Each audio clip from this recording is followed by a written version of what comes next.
Daily idli dosa சாப்பிட்டு போர் அடிக்குதா? வாங்க ஒரு டிஃப்ரெண்ட்டான ஸ்டைலில் ஒரு ஊத்தப்பம் பார்க்கலாம். அதுக்கு ஒரு டம்ளர் அவல் எடுத்துக்கோங்க. அது கூட ஒரு டம்ளர் தண்ணி ஊற்றி நல்லா ஊற வச்சுக்கோங்க.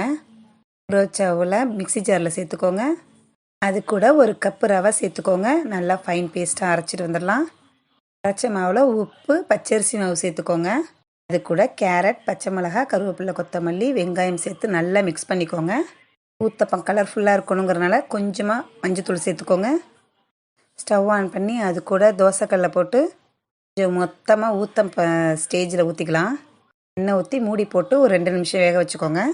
பக்கமாக திருப்பி போட்டு எடுத்தோம்னா சூப்பரான ஒரு ஊத்தப்பம் ரெடி.